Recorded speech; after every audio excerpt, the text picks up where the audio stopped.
direto aqui dos estúdios do Centro de Negócios RJ+, da Associação Comercial do Rio de Janeiro.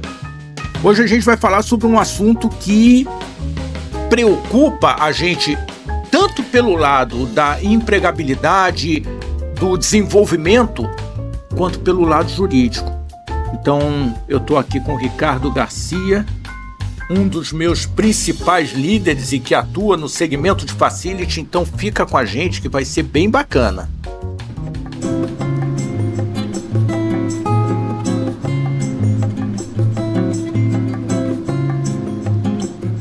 Doutor Marlos, você sabe que a gente começa aqui falando um pouco da gente, quem é o Marlos? E me contaram que ele é um AIS. Conta, quem é o Marlos? Onde o Marlos nasceu? O que o Marlos estudou? Qual foi essa trajetória até o Marlos ser um juiz do trabalho? Bom, um abraço para os Ricardos aí, um abraço para o João Diniz, para você que nos acompanha. Bom, eu comecei a trabalhar, Ricardo, com 14 anos numa tornearia mecânica no bairro do Boqueirão, em Curitiba. Trabalhei com carteira assinada há muitos anos, pois eu abri a minha própria empresa, aquele sonho de ser dono do próprio nariz.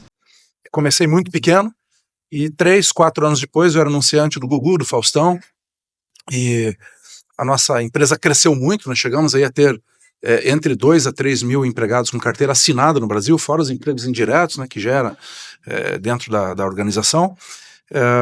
Até que eu fui defender um franqueado em Porto Alegre, na época eu já tinha me formado em Direito, sempre trabalhei de dia, estudei de noite, sempre, desde o comecinho até pós-graduação e tal, né?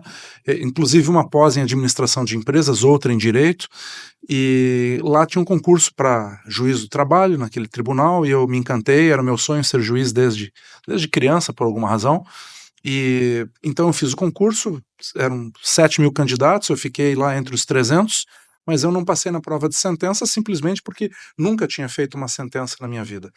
Mas eu vi que era aquilo que eu queria para a minha vida, então coloquei a minha empresa à venda, que tinha filiais e franquias no país inteiro, era uma indústria de cosméticos, olha só. Legal. E a empresa foi vendida, né, eu quase falei com o Silvio Santos, conversei na época com o Ratinho, que abriu o Café no Bulli, Silvio Santos abriu o Jequiti, lá com a filha dele, e nós vendemos a nossa empresa para um grande grupo. E eu me dediquei à vida acadêmica, dando aulas de direito, de administração de empresas também, e depois de advogar e tal, 2 anos depois de vender a empresa, eu passava no concurso público para juiz federal do trabalho em Brasília, no Distrito Federal, um concurso que teve inicialmente no edital apenas uma vaga, né, para milhares de candidatos. Então eu fui aprovado e depois eu fui juiz auxiliar da Corregedoria do Paraná, juiz auxiliar da presidência no TST, junto ao excelentíssimo ministro Ives Gandra da Silva Martins Filho. Um professor. É uma pessoa extraordinária, né? Fui também juiz auxiliar na Corregedoria Nacional de Justiça com a brilhante, querida ministra Eliana Calmon, que é a primeira mulher a ocupar um cargo de ministra num tribunal superior na história do Brasil, de carreira. E, finalmente, talvez esse seja o meu maior legado, eu fui convidado, então, pelo presidente Temer para escrever o que seria o embrião da reforma trabalhista dentro do Palácio do Planalto, depois pelo atual senador Rogério Marinho, uma pessoa extraordinária também, né, na Câmara Federal, ajudei a redacionar o texto, e depois no Senado Federal, convidado pelo senador Ricardo Ferraz do Espírito Santo, para redacionar o texto da reforma trabalhista também lá. Nós mudamos quase 230 coisas dentro da CLT que datava da década de 40. Nesse meio de tempo, eu fui vice-campeão de tênis do estado do Paraná na minha classe. Você está rindo, cansa, 3 horas de jogo lá, forehand, backhand, debaixo de sol, entendeu? E vou dizer uma coisa para todos aqui, só não fui campeão porque eu subestimei o adversário, aprendi a jamais subestimar o adversário, né? O esporte traz aprendizados para a vida também. Também mergulho de carteira com cilindro, mergulho internacional com cilindro. Sou formado em aviação civil na função de comandante, então eu piloto avião até hoje, né? Tenho quase 4 mil horas de voo na aviação geral. Fui piloto de caça da FAB, Força Aérea Brasileira, no primeiro GDA em Anápolis. Pode dizer que pilotou Mirage.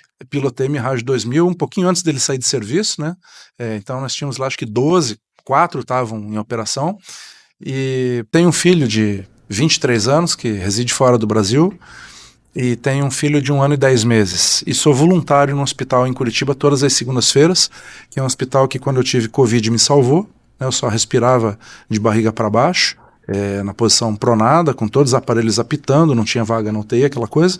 E depois, por uma coincidência muito grande, a história é muito longa, mas vou resumir, eu acabei sendo voluntário justamente no andar que eu fiquei internado e na UTI que eu não pude entrar, porque hoje eu sou voluntário na UTI 2 e 3 do Hospital Marcílio Champagnat, que é um dos maiores hospitais de Curitiba. Toda segunda-feira à noite, vocês me encontram lá. Dentro da UTI, apesar de não ter formação de saúde, a gente auxilia a equipe médica e a equipe de enfermagem em uma infinidade de atividades dentro da UTI. Você sabe que se você quer alguém para ajudar, para trabalhar, para colaborar, procura quem tem muita coisa para fazer, que esse vai somar.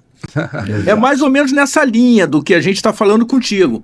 Você quer acelerar o processo de transformação da tua empresa, dos teus negócios? Vem para cá ser esses braços que a gente precisa trazer para junto para acelerar esse processo. Só para você ter ideia, Ricardo, ontem eu fiz 27 audiências unas, aquela que resolve tudo na hora, dou sentença na hora, viva voz, olhando nos olhos dos advogados, das partes. Então é um trabalho bastante complexo como magistrado, como juiz de uma vara de alta complexidade no Paraná, com um volume de trabalho muito alto, né? Eu escrevi 5 livros, estou escrevendo o 6º agora, vai ser lançado em breve, sobre jornada de trabalho, e vou trabalhar de moto, porque o trânsito é muito infernal, que a gente chama lá de contorno leste, eu chamo de transtorno leste, que morre um pombo para tudo, então eu preciso chegar, então eu comprei uma moto para poder trabalhar com tranquilidade, né? Então esse é o resuminho da minha vida aí, e eu estou à disposição de vocês aqui para a gente falar também um pouquinho sobre segurança jurídica, sobre melhoria do ambiente de negócios, transformar o ambiente de negócios de maneira menos hostil através da nossa legislação. Penso que esse foi o grande ícone da reforma trabalhista: segurança jurídica, liberdade e simplificação.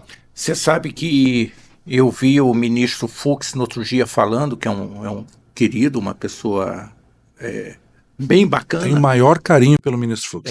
E ele falando, por trás da toga tem um ser humano que bate um coração. Então a gente... Isso me lembrou Tom Jobim.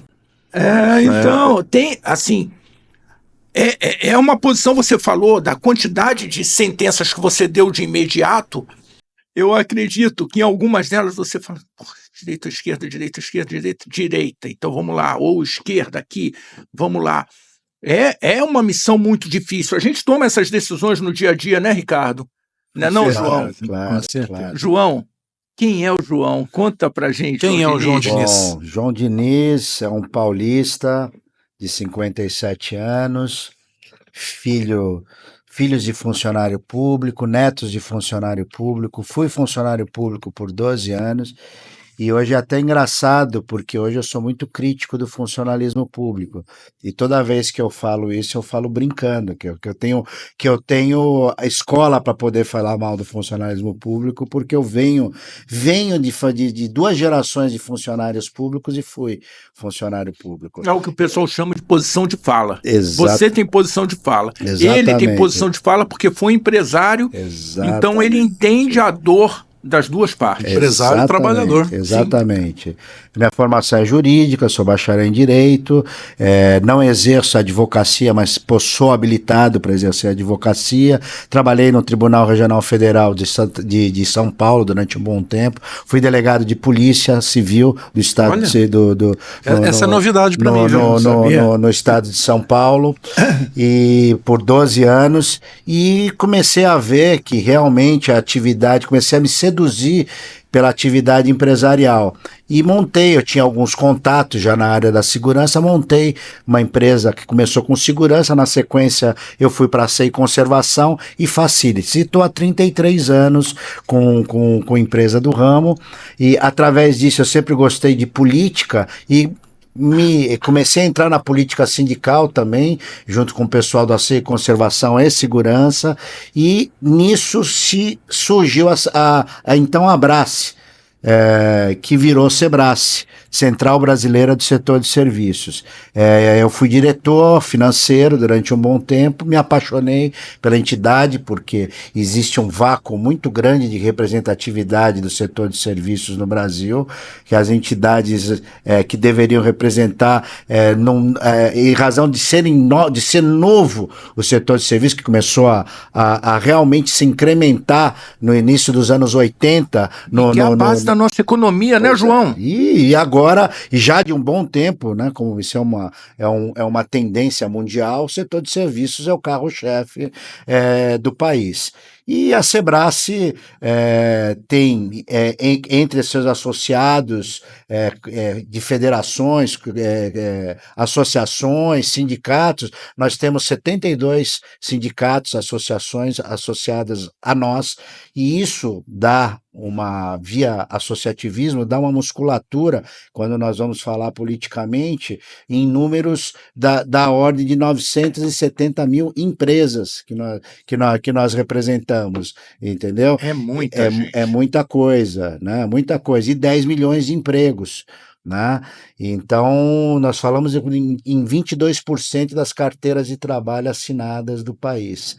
Né? E estamos ocupando cada vez mais espaços dentro do vácuo de quem deveria institucionalmente, legalmente nos representar. Fizemos um evento muito legal antes de ontem em Brasília sobre reforma administrativa. Né? E é um dos caminhos para que o custo Brasil diminua, porque nós gastamos praticamente 1/3 de todas as nossas riquezas para gerir um Estado que é ineficiente. Existe um ranking aí feito pela OCDE, o país que tem mais satisfação com os serviços públicos é a Suíça, da OCDE, 84%.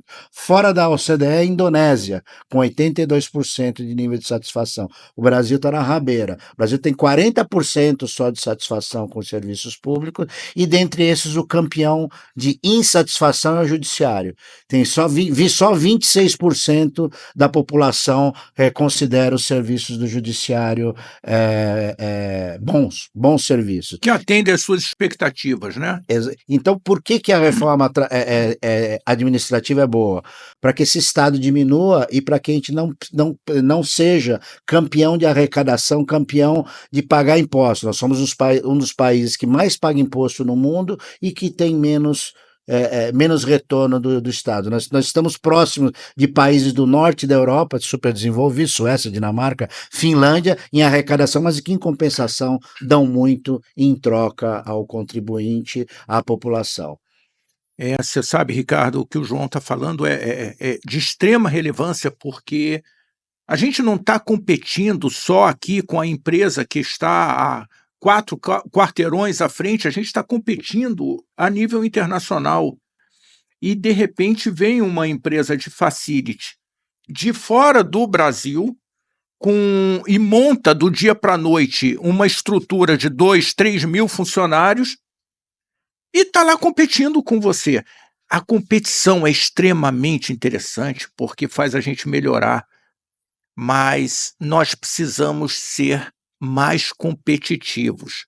A gente estava falando há pouco do nível de imposto que o governo americano está se estruturando para ter ali na ordem de 15% de imposto. Espera aí, bastante diferente da gente aqui, né? Como é que você está vendo essa reestruturação necessária da nossa economia, principalmente por esse olhar da base da economia, que são os serviços, que é o facility, no tamanho que o João falou agora? Como é que você vê? Como é que a gente pode inverter essa ordem e, de repente, nós estarmos indo com uma empresa brasileira, com a luso-brasileira, para a Flórida e prestando um excelente serviço? Bem, primeiro quero agradecer ao meu xará e amigo Ricardo Salles para me convidar para participar do RJ+. Não é a primeira vez que ele me convida, já me convidou algumas vezes, e por N razões eu sempre fui adiando a minha presença aqui. Essa casa aqui, que é a Casa do Empresário, é uma casa que eu tenho muita satisfação de participar. Sou membro do Conselho Superior da Casa, sou vice-presidente da Casa, porque a minha vida sempre foi vinculada ao mundo empresarial. Eu dirijo uma empresa que tem 72 anos, foi fundada pelo meu pai em 1953, e eu e meu irmão Eduardo dirigimos essa empresa já há pelo menos uns 40 anos, nós dois juntos, porque meu pai está com 96 anos, vai fazer 96 anos, e a saúde dele está um pouquinho debilitada. Mas, enfim, nosso negócio começou como serviço de limpeza e conservação. E hoje o nosso negócio ele se expandiu para o campo do facility, porque hoje o cliente demanda uma contratação mais ampla. Não se limita à limpeza, mas ele quer limpeza, quer secretária, quer recepcionista, quer climatização, né? Manutenção dos aparelhos de ar-condicionado, manutenção de elevador. Então, nós hoje expandimos nosso negócio para a área de facility. Isso é uma tendência do nosso setor, tanto é que a nossa federação nacional, do qual eu já fui presidente, que é a FEBRAC, fui presidente de 2010 a 2014, ela hoje mudou o nome para FEBRAF, Federação Brasileira de Facilities, porque a realidade das empresas, dos negócios mudaram, então a federação se ajustou a essa mudança. Então, nessa área de facility, que é um dos setores que temos dentro do escopo da Sebrace, ela emprega cerca de 2 milhões de trabalhadores, são cerca de 44 mil empresas, então é um setor muito grande empregador de mão de obra e que vem enfrentando todas as dificuldades do mundo com a questão da justiça do trabalho, todo o respeito aqui ao doutor Marlos Malek, mas a justiça do trabalho, devido a algumas mudanças que aconteceram recentemente, o número de reclamações trabalhistas aumentou muito, porque viraram reclamações irresponsáveis, prejudicando demais as empresas. Então, nosso horizonte, nossa expectativa é de dias melhores, claro, né? Para quem está no negócio, você tem que estar sempre acreditando que as coisas vão melhorar, é de dias melhores, com todo o trabalho que as nossas entidades de classe, como a Sebrace, realiza, como a nossa FEBRAF realiza e como a Associação Comercial realiza. Então, assim, em suma, essa é um pouquinho da minha experiência pessoal e um pouquinho da minha vida. E já que você levantou a bola dessa dificuldade, eu não acredito que atrapalhe as empresas, atrapalha o funcionário, atrapalha o desenvolvimento do país, porque na hora que você toma um risco maior, e esse é um risco da operação, você tem que mitigar esse risco ao máximo, isso custa dinheiro, e isso vai gerar um crescimento menor da empresa, oportunidades menores para esses colaboradores que poderiam ser gerentes de divisões da empresa, mas se essas divisões não acontecerem, eles não terão essa oportunidade, pelo menos naquela organização. Conta para a gente, doutor, como que a gente pode esperar mais? Quais são os horizontes? O que aparece no horizonte de sinais positivos para a gente continuar acreditando no Brasil? Que a gente fala muito, eu vou montar empresa nos Estados Unidos, e assim. Mas você quer o green card? Não, eu não quero. Eu sou brasileiro, eu sou carioca, eu vou continuar aqui no Brasil. Crachá. Sou carioca, quero meu crachá. Né? É isso aí. Até montar empresa no Paraguai. As boas notícias que eu trago, até para você que está nos assistindo, que talvez não tenha muita intimidade com o lado de cá do poder público, né? É que o ministro Barroso, enquanto presidente do CNJ e do Supremo Tribunal Federal, tem sido, na minha opinião, o melhor presidente do Conselho Nacional de Justiça que nós já tivemos, e com respeito a todos os outros. Por quê? Nesse momento, o Poder Judiciário tem um planejamento estratégico. E o mais importante, foram criadas 15 metas para todas as varas do Brasil, para todos os tribunais. E essas 15 metas são monitoradas online 24 horas por dia. Então, hoje há uma busca de eficiência no Poder Judiciário e que aqui, com todo respeito, claro que é uma grande equipe, mas é capitaneada pelo ministro Barroso, que é algo de extraordinário, para a gente tentar melhorar esses números que são aviltantes em relação à percepção que as pessoas têm sobre os serviços prestados pela administração pública, especialmente aqui dentro do Poder Judiciário. Então essas metas existem, são 15 metas e que são monitoradas 24 horas por dia, 7 dias por semana, né, o ano inteiro.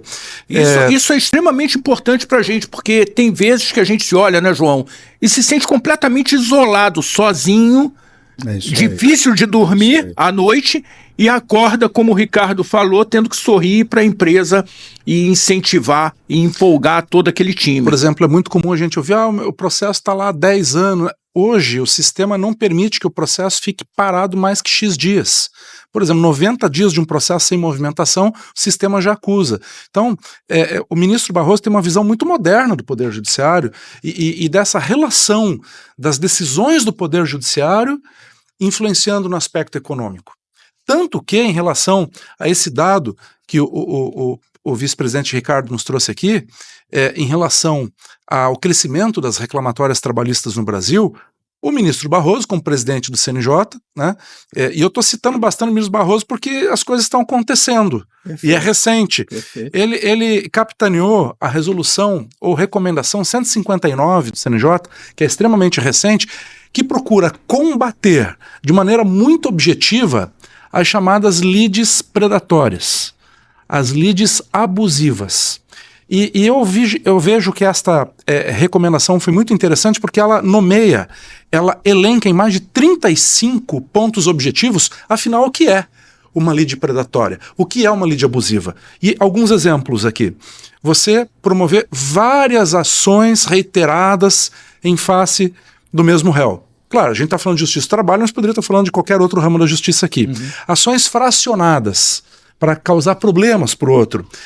Ações cujo valor da causa estão completamente dissociados ou divorciados da realidade. Então, só gera trabalho. Por exemplo, a pessoa trabalhou 6 meses na empresa e está pedindo ali 100 mil reais. Com um salário de convenção coletiva. E sem que tenha acontecido um acidente de trabalho, uma doença, nada. É só tese. Então, o ministro Barroso está muito atento em relação a isso, e essa recomendação veio, e muito boa hora tem aplicado isso para os dois lados, né? Porque aqui, eu quero deixar bem claro que na qualidade de juiz do trabalho, tendo sido empregado, tendo sido empregador, conhecendo as dores dos dois lados, eu procuro fazer meu trabalho com muita dedicação, com muito amor. E quando a gente vê coisa do lado errado, seja o lado que for, nós aplicamos a lei e temos que atuar.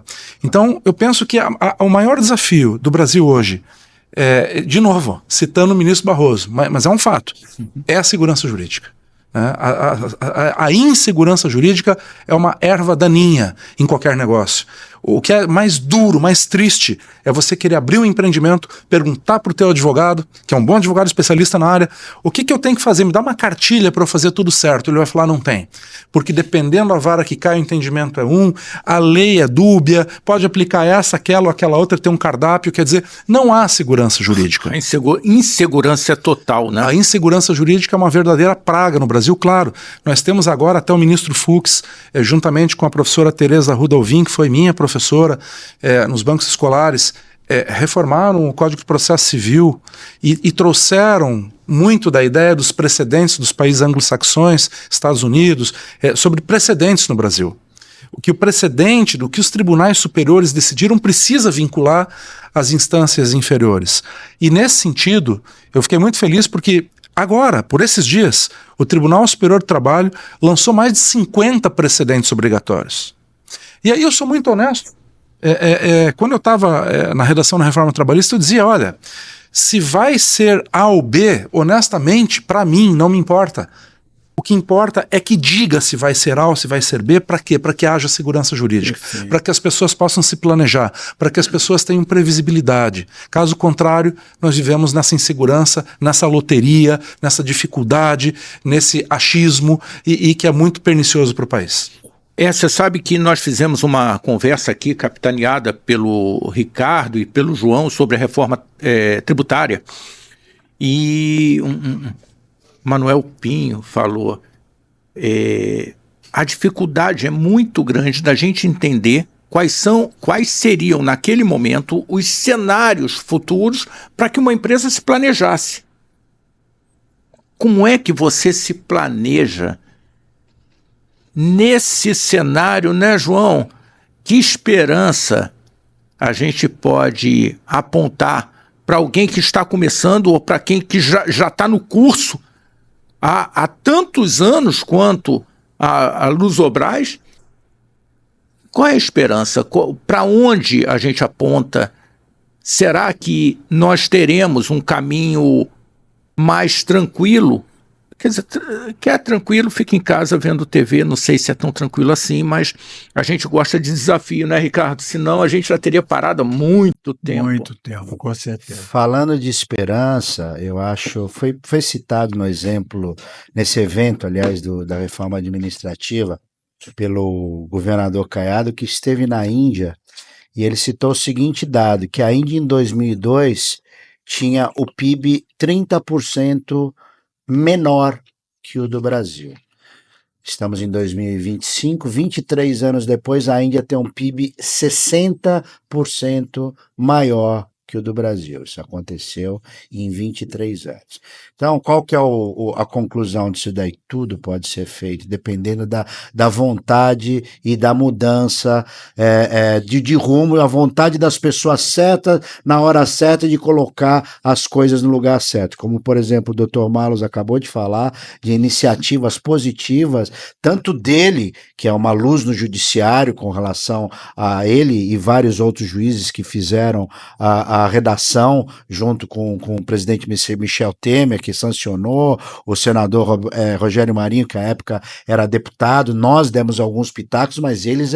Então, luzes como essa, gente como ele, como as iniciativas que o presidente do Supremo Tribunal Federal e do Conselho Nacional de Justiça, o ministro Barroso, estão tomando, como a ministra Eliana Calmon, que eu sou fã, porque realmente ela tocava na ferida, uma mulher, uma juíza de carreira desde o início, foi juíza federal, desembargadora federal, ministra do Superior Tribunal de Justiça, ou seja, era a corporação dela, onde ela viveu 30, 40 anos, e quando chegou no cargo, foi indo em cima da onde o pessoal não fala, da caixa preta do judiciário. Então é isso que precisa acontecer, né?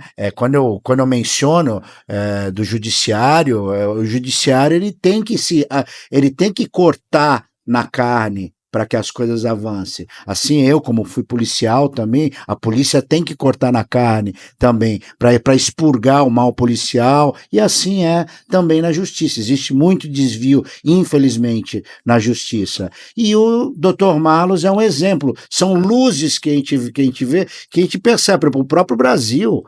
O Brasil, eu costumo, não é que, eu ouvi dizer, o Brasil entre 30 e 80 por 50 anos foi a China do mundo, era o país que mais crescia no mundo, ficamos 50 anos tendo uma média de crescimento de 7% ao ano, nesses 50 anos a média foi 7%, acho que 7,3% de crescimento.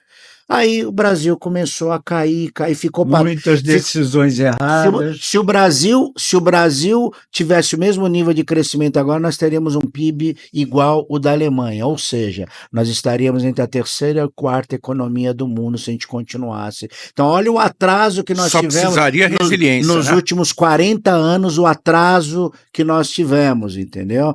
Então o que precisa é de gente iluminada.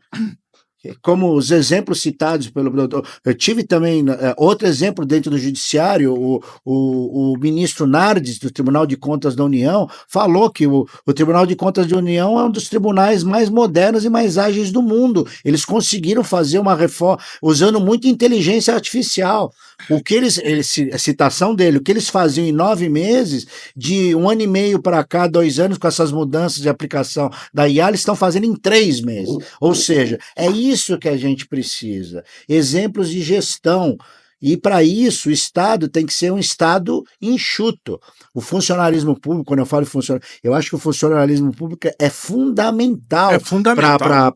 para a gestão do Estado. Eles têm que ser muito bem treinados, muito bem remunerados, só que não pode ser o que acontece. Qual que é a minha experiência que eu vejo no funcionalismo público? A que eu vivi, a que meu pai viveu, e que eu ainda tenho amigos na área, eu vejo. Funcionalismo público é mais ou menos assim. O primeiro terço da carreira deles, vamos supor que trabalhe 40 anos, primeiro terço o cara trabalha que nem um condenado, como funcionário público. A partir do segundo terço, começou a virar a chave, ele já começa a se encostar, passa outro. E o último terço, ele praticamente está encostado, com raras ou honrosas exceções. Então, ou seja, se chegando, vamos fazer uma conclusão a grosso modo, se cortar 40%, 50% do funcionalismo, não vai fazer falta nenhuma. O ministro Nari disse que nós temos 15 milhões de funcionários públicos nas 3 esferas de atuação. Então, se cortasse 6, 7 milhões e os outros realmente trabalhassem efetivamente, como seria numa iniciativa privada, então, são esses os desvios que tem. E dentre os desvios, muitos penduricalhos, né? Que vários nichos pequenos do funcionalismo público se autodenominam, entendeu? Que isso traz um rombo para as contas públicas fantástico. Além disso, ainda, pior ainda que o funcionalismo público, as estatais. O Brasil tem 134 estatais.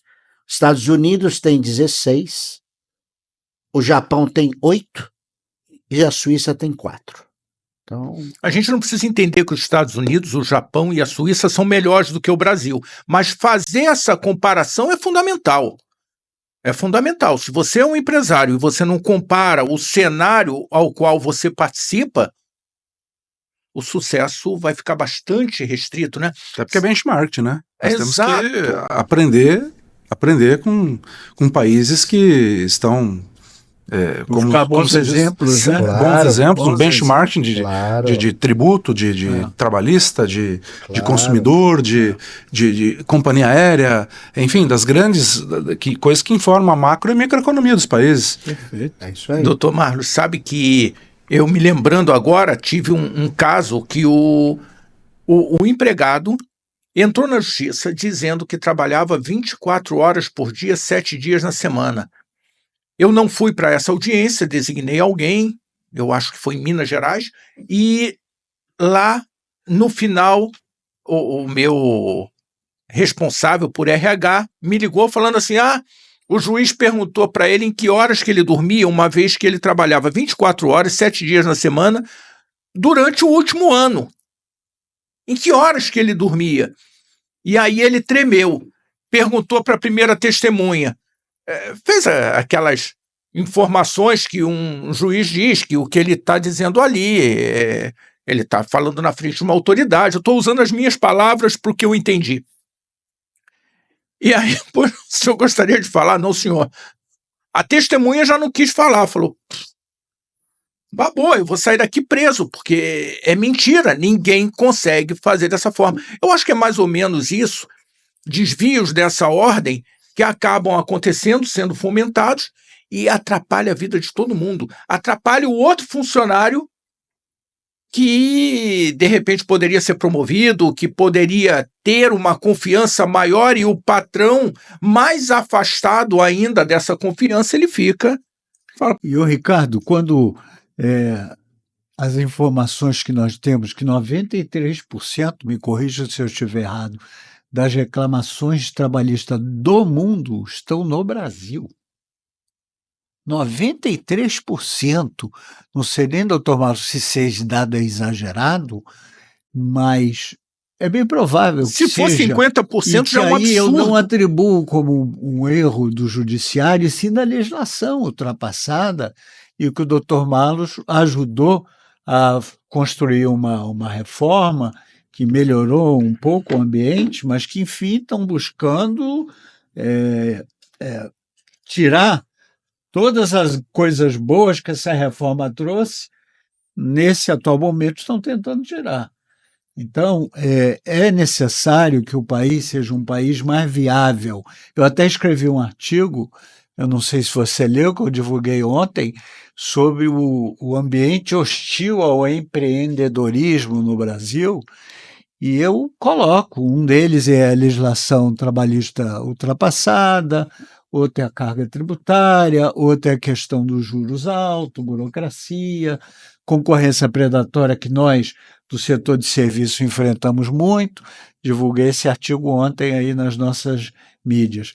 Então, o Brasil realmente precisa passar por uma mexida no ambiente de negócios para que a gente possa dar espaço para as empresas desenvolverem. Porque eu sempre digo, para ter emprego, precisa ter empresa.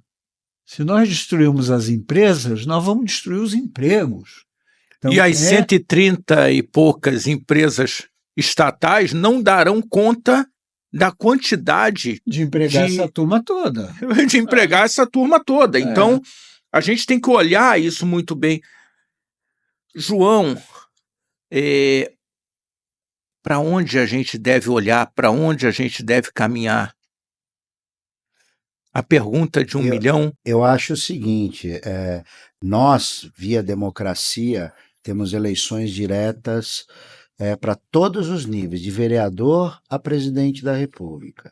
Então, isso cabe à população, o povo brasileiro ser mais politizado, se preocupar, porque já dizia, salvo engano, Sócrates, é um dos pensadores, mas eu acho que foi Sócrates, que quem não gosta de política é governado por quem gosta. Tá certo? Então, as pessoas ficam dando procuração em branco para político e não acompanham o mandato do político. E quer ver político ficar chateado é quando ele perde a eleição. Nossa, é uma tristeza, é um velório na casa do político quando ele perde uma eleição. Então, político é sensível à opinião pública. Muito sensível. Então, compete à população, via voto, escolher melhor e acompanhar. Porque tudo é viável. Exemplo da Índia. O Brasil era daquela forma, regrediu. A Índia, em 23 anos, se tornou do que era ao que era, investindo maciçamente em tecnologia e educação. Então, o Brasil precisa parar, como o doutor Malus falou, seguir bons exemplos, começar a seguir bons exemplos. Isso. Por que o oriental, a China, a Coreia, o Japão, começou essa história toda com o Japão crescer, porque eles copiaram o que estava, investiram também muito em educação, copiaram o que estava dando certo no mundo e fizeram melhor. O Brasil não, o Brasil está sempre buscando uma roda quadrada, está sempre atrás da quadratura, pesquisando a quadratura da roda. Isso é uma perda de tempo, em vez de pegar bons exemplos, já pegar o bonde andando e avançar, não, a gente fica marcando passo, que nem soldado marcando passo no mesmo lugar, entendeu? Você sabe que se tem uma coisa que é o lugar do Rio de Janeiro, é esse lugar do hub, é esse lugar do canal de comunicação para fora do Brasil e até um canal de comunicação muito bom dentro do Brasil. Mas se tem uma referência do Sul, é o corporativismo positivo, é a união. E aqui você representando o Sul, doutor Marlos, eu acho que uma coisa que falta para a gente é essa união, esse alinhamento, para que a gente consiga elencar quais são as nossas necessidades, a nossa visão, para que esses políticos que a gente vai votar consigam se alinhar também. Ah, agora eu entendi o que você quer. Agora eu entendi quais são as trilhas que eu preciso percorrer para fazer com que o Brasil seja mais produtivo, para eu fazer que seja gerada mais riqueza aqui e que a gente consiga estar exportando serviço para fora do Brasil, que a gente consiga estar melhorando.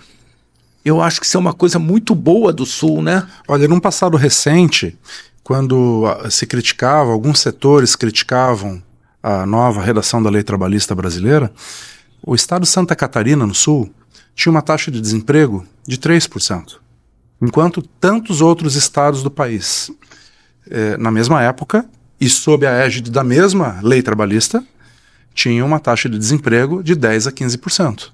A lei é a mesma. Santa Catarina não tem uma estatal federal lá. Então, o que explica isso? 93% das reclamatórias do mundo no Brasil. O Brasil é um país continental. Em qualquer país do mundo, voar de Curitiba a Marabá seria um voo internacional. O Brasil é um país continental. Bom voo internacional. Hoje nós temos Justiça do Trabalho. Vários países. Exato. Nós temos Justiça do Trabalho na Alemanha, temos Justiça do Trabalho no Chile, temos Justiça do Trabalho na França, temos Justiça do Trabalho no Brasil, na Argentina, no Paraguai. E o Brasil é muito grande. Uma ideia que eu gostei muito, mas que naturalmente encontrava óbice constitucional pelo fato da reforma ser uma lei infraconstitucional na época, é que em países da Europa, o trabalhador, quando labora apenas 6 meses ou menos na empresa, vejam só, 6 meses ou menos, e não há na reclamatória trabalhista dele nenhum aspecto constitucional ou de um acidente de trabalho, por exemplo, ele não poderia chegar no judiciário. Lá o sistema mostra que aquela reclamação deveria ser solvida pelo sindicato patronal e pelo sindicato do trabalhador numa espécie de arbitragem. Isso iria desafogar muito o poder judiciário trabalhista do Brasil. Muito. E tornar célere o processo, né? Sim, porque é resolvido ali no sindical. Exato, porque 6 meses de trabalho pode ser considerado, para pessoas que laboram 15, 10 anos, 5 anos numa empresa, 6 meses, pouco. Tanto que o contrato de experiência em muitos países da Europa é de 6 meses, não é de 90 dias como no Brasil. Então lá, uma reclamação trabalhista não chega no judiciário quando o trabalhador laborou 6 meses ou menos. Ela para numa instância administrativa que ele vai ter o direito dele atendido, mas apreciado por uma instância administrativa de paridade sindical, de sindicato patronal e de sindicato laboral. O que é muito interessante para redução no custo do país. Sim, fundamental. Você que está assistindo a gente, pensa no seguinte, o processo de transformação da tua operação será muito mais rápido se você estiver num grupo. Então, vem para cá participar desse time, porque o time é bom, né, João? Opa. O time é bom, Ricardo, o time é bom, Marlos. O que a gente precisa é de mais braços. Mais braços. Vem contar qual é a sua dificuldade ou quais são as oportunidades que você está vendo e não consegue alcançar sozinho. Vem para cá que a gente vai conversar e, sendo viável, sendo possível, os esforços vão acontecer nessa direção. Mas essa mudança só acontece quando a gente está num grupo. Novamente, olha, o exemplo do sul do Brasil é um exemplo a ser seguido. E o sul do Brasil hoje tem um mercado consumidor do tamanho da França inteira. Então é algo muito interessante. Vamos seguir bons exemplos e não ficar buscando a quadratura da roda, né? Olha, algumas novidades que a reforma trabalhista trouxe que modernizou a legislação brasileira e que eu posso falar com muita alegria para quem está nos assistindo e que ainda gera muita dúvida entre o setor produtivo é, por exemplo, o pagamento de prêmio no contra-cheque, ou através de um cartão de benefício, ou através de folgas, enfim. O bom colaborador pode ser premiado. E que vantagem a empresa leva quando adota esse sistema de premiação novo da reforma trabalhista que está na CLT, lá no artigo 457, parágrafo 2º. Que esse pagamento de prêmio não tem limite de valor, ele pode ser pago mensalmente, ele não tem encargos trabalhistas, ou seja, o que você paga, por exemplo, 2.000 de prêmio, não vai refletir em férias, 13º, hora extra. Isso é o que está valendo hoje? Sim, está valendo hoje. Ou seja, é uma desoneração de folha que vale para todo mundo, está na lei geral.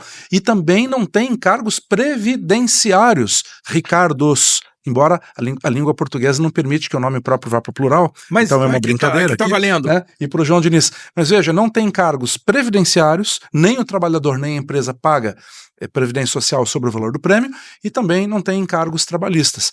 É uma excelente ferramenta de gestão.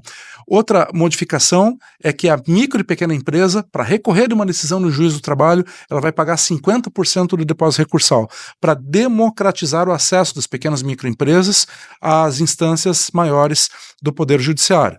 Porque muitas vezes aquele valor era tão elevado que a pequena empresa ficava entre a cruz e a espada. Ou eu pago a folha de pagamento, ou eu pago o vale transporte, ou eu recorro da decisão. Então, agora a pequena e microempresa democraticamente consegue acessar outros níveis do judiciário. E assim, um último detalhe de tantos que eu poderia trazer aqui no RJ+, Ricardo, a questão da jurisdição voluntária, traduzindo esse juridiquês, que é um acordo prévio. O sujeito trabalha na empresa ou já saiu da empresa, mas ele tem um problema ou vários problemas e ele vai demandar em juízo. A empresa fica sabendo disso. Olha, parece que o sujeito vai entrar com a ação, vai ingressar com a ação. Então ela pode chamar o advogado do trabalhador para conversar e eles lavarem essa roupa suja e chegarem a uma conclusão. Bom, então pelos 3 anos e meio de trabalho aqui, entre dúvidas jurídicas aqui, vamos acertar um determinado valor para pôr uma pedra nesse assunto. E eles fazem esse acordo deve ser levado por escrito para o juiz do trabalho, o juiz do trabalho vai apreciar, muito rápido isso, é coisa de 15 dias, está na lei, vai homologar, pronto, acabou. No juridiquês seria coisa julgada material, traduzindo, pôs uma pedra no assunto, não pode mais tratar desse assunto nunca mais, e evitou-se o nascimento de uma ação trabalhista que seria custosa para as partes e para o Estado brasileiro. Então, a jurisdição voluntária é uma ferramenta que está à disposição, é facultativa, né? É facultativa. Se não chegar a um acordo, o trabalhador tem todo o direito de ingressar com a ação e postular os direitos que ele entendeu violados numa ação de rito normal, com oitiva das partes, oitiva de testemunha, aquela coisa toda, né? Mas a jurisdição voluntária é uma ferramenta que está funcionando muito bem, teve um crescimento na casa de 3 dígitos no Brasil, na área jurídica, nos últimos anos. Eu acredito que a gente aqui não está fazendo uma discussão de diminuir a possibilidade do empregado que se sente lesado ou ofendido de alguma forma de participar, mas nós precisamos dar celeridade, dar dinâmica a esse processo. Eu ouvi de uma funcionária de uma empresa que tinha entrado, estava há 1 mês na empresa e a empresa discutia que ela declarou estar grávida. Então, dentro do períodozinho dela de experiência, ela declarou estar grávida, então, ok, estabilidade, acabou o assunto, e a empresa dizia má fé. Ouvi isso indo para casa no carro. É uma coisa extremamente complicada, né? Ao mesmo tempo que a gente, por um lado, quer dar mais oportunidades às mulheres, de repente se deparar com uma situação dessa, e que eu imagino que uma situação dessa passa pela falta de apoio do Estado a essa mulher que de repente está desempregada e fala, e agora? Como é que eu faço? Não vou ter nada. Então, acabou se empregando, omitiu ali ou não que estava grávida. É a justiça do trabalho, é uma coisa complicada. Me dói ver no coração tantas mãezinhas, né, que aparecem na Justiça do Trabalho e que precisaram sair do emprego, porque o emprego, o trabalho dignifica as pessoas, é o ganha-pão, é o sustento da família, sim. Né? E hoje a mulher tem um protagonismo muito grande na sociedade brasileira em vários aspectos, né? Mas a falta de creches hoje é um problema crônico no país. Então a mulher tem o bebê e não consegue prosseguir no trabalho, porque depois que passar ali o período da licença maternidade, etc e tal, ela dificilmente terá onde deixar essa criança, com raras e honrosas exceções em municípios do Brasil que têm serviços de creche de primeira linha. Posso afirmar aqui que na maioria não há isso, então essas mulheres acabam saindo do trabalho para poder cuidar do bebê. Né? É claro que até uma certa idade esse cuidado mais próximo da mãe ele é necessário, mas depois ela não consegue retornar ao trabalho, ao mercado de trabalho, ao que ela gosta de fazer, ao que dignifica também ela no aspecto laboral, porque ela não tem onde deixar a criança. Então o Brasil tem esse problema crônico em relação às creches. Em relação à gestante, o TST recentemente também criou um precedente de que quando for feito um acordo de desligamento do trabalho, que também veio com a reforma trabalhista, né, e a mulher esteja gestante e ela estaria abrindo mão da garantia de emprego do período gestacional, o TST, nesse julgado, que gerou um precedente vinculativo para as instâncias inferiores, a empresa deve submeter esse acordo do desligamento dessa trabalhadora ao sindicato da categoria dela, sob pena desse acordo não ter validade. Então, é aquilo que eu disse, não vamos discutir aqui a justiça da decisão, mas temos segurança jurídica, tem que ser assim. Então, isso agora é assim e você tem que fazer. Então, pronto, há segurança jurídica, é isso que importa. Né? Em relação finalmente, a questão da gestação, que é um tema tão sensível, tão delicado, e que eu falo aqui com muito carinho, com muito amor, com muito cuidado, né? Na reforma trabalhista houve uma proposta que acabou não sendo levada adiante, no sentido de que, quando houver o desligamento de uma mulher do trabalho na empresa, a empresa facultaria ela, não é obrigado. Isso é democracia, não é obrigado. Facultaria e pagaria um exame de gravidez. Olha, vai lá, faz o exame, a empresa está pagando, você não é obrigado a fazer. Ela topou fazer o exame, está grávida, acabou o desligamento, não vai mais sair. Ela não quis fazer o exame, é um direito que ela tem.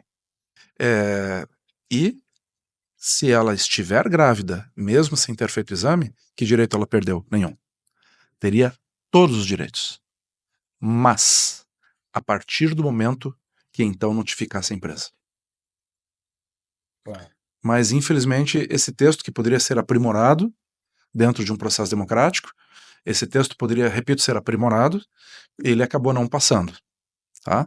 Mas, porque o que acontece hoje bastante na Justiça do Trabalho, salvo honrosas exceções, a pessoa descobre que está grávida, não notifica o patrão e deixa para ingressar com uma ação judicial dentro do período prescricional, que é de 2 anos, então lá com 1 ano e meio, perto de 2 anos, dá ingresso com a ação e pede apenas o pagamento do período, quando a Constituição Federal, no seu artigo 10 dos atos constitucionais de posições transitórias, trata de garantia de emprego e a reversão da obrigação de fazer, que é de dar trabalho e pagar o salário. A reversão para a indenização é só em casos exceptivos.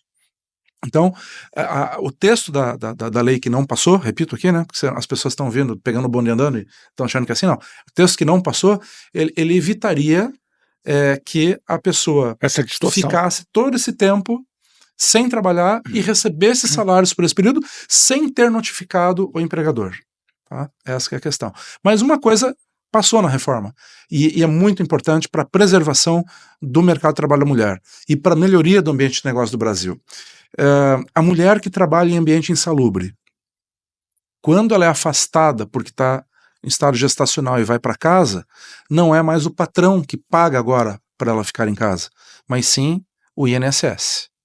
E isso não é um adiantamento do auxílio maternidade, não. É um benefício que é pago para desonerar a folha de pagamento da empresa. Já ouvi de muitos hospitais, poxa, a técnica de enfermagem engravidou, foi para casa. E a gente colocou outra técnica, essa também engravidou, foi para casa. E a gente botou uma terceira, então a gente estava pagando 3 salários para uma pessoa estar trabalhando. Então, se o Brasil decidiu de maneira acertada pela proteção na maternidade, é o Estado, através da coletividade, do pagamento de todos os impostos que nós pagamos, que devem suportar essa situação.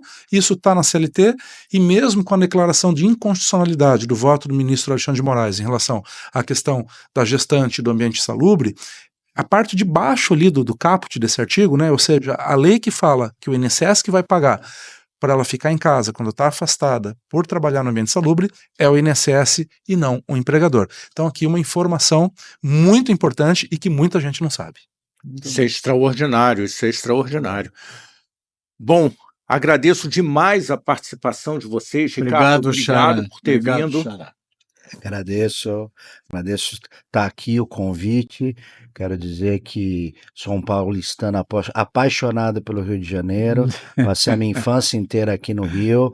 O Rio de Janeiro continua lindo, tá certo? Então, e um dos meus grandes méritos é formar e unir amigos. O Dr. Marlos é um amigo muito leal, uma inteligência rara.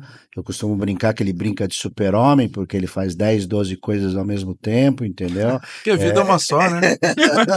Ele tem que aproveitar essa vida. Mas é um cara fantástico, que tem uma vida fantástica, inteligente, e é uma luz aí no judiciário, dentre outras que tem, e que, se Deus quiser, nós torcemos para que, com todas as pontuações que eu fiz ao funcionalismo público, que o Brasil tenha um rumo, né, e que as coisas realmente andem do jeito que deve andar, e que não fique um grupo se beneficiando e os outros pagando a conta, como infelizmente está acontecendo aqui no Brasil. Então, que as boas boas almas, os bons exemplos, os grandes cérebros sejam o norte nosso e que a população identifique esses e votem nesses e apoiem esses. A gente precisa disso, de um senso coletivo, que a população caia na real e perceba a sua responsabilidade frente à administração do país. João, eu costumo dizer que a gente tem que atuar no nosso raio de influência. Não adianta a gente querer discutir ações de pessoas que você não tem nem como externalizar a sua insatisfação. Mas no seu raio de influência, o voto é o nosso raio de influência.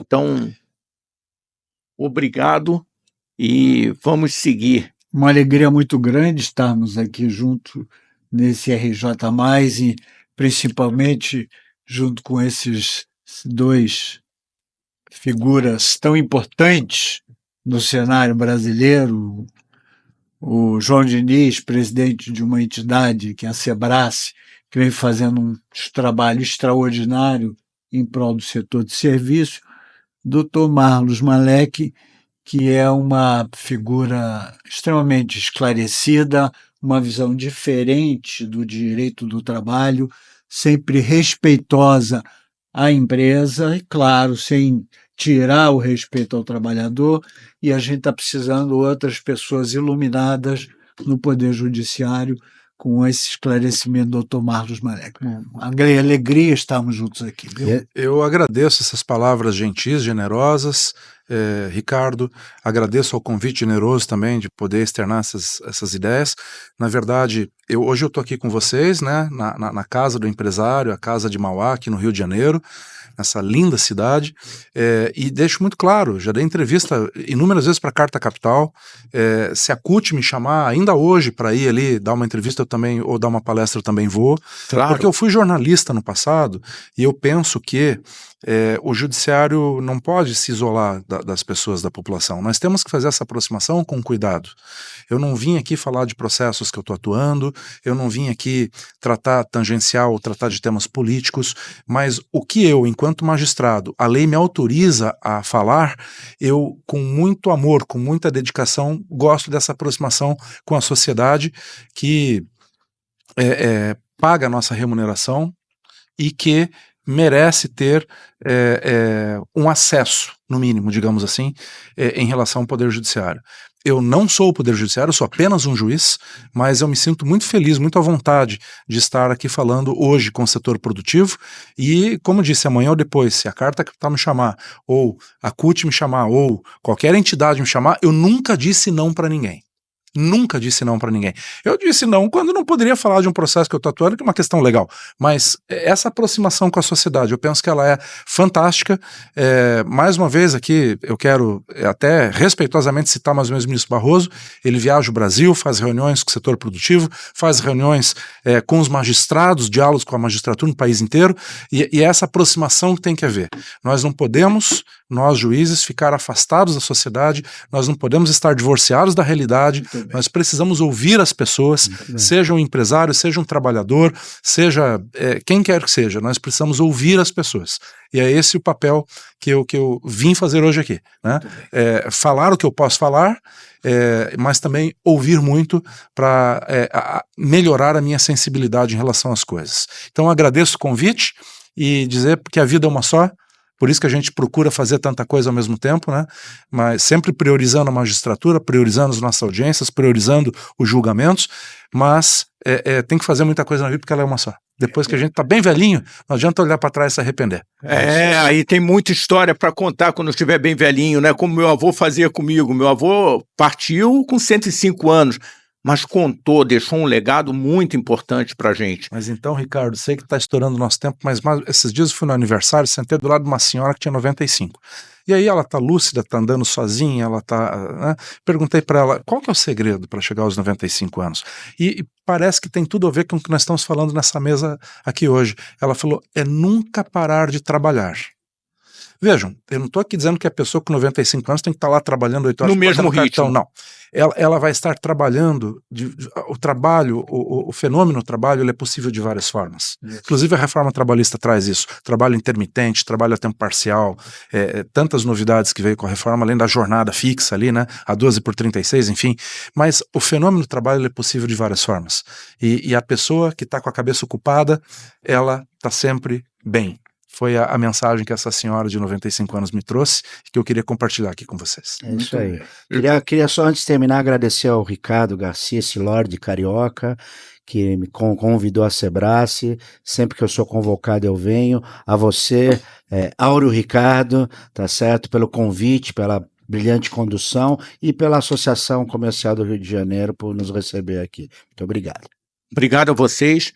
E, João, dê um beijo no meu amigo Arnaldo Basile, que ele é um cara extraordinário. Sem dúvida, é mesmo. E acho que você tem que voltar junto com ele. Ontem ainda eu falava com ele, Basile, a hora que você posar no Rio, vem direto para cá para a gente conversar. Eu acho que vai ser uma conversa bem bacana para a gente falar desse segmento, falar mais desse segmento tão importante que é a base da nossa economia, né?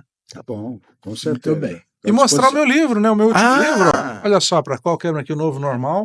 Quem quiser continuar esse bate-papo aí na sua casa, me dá o privilégio da leitura, né? O Novo Normal, digitar no Google lá vai aparecer, onde você encontra em todo o Brasil, nas livrarias, no próprio site da editora. Vai ser um prazer ter a nossa obra aí dentro da sua casa. Meus parabéns, meus parabéns. Vamos continuar compartilhando informação, conhecimento da forma mais crua, que foi o que a gente fez aqui.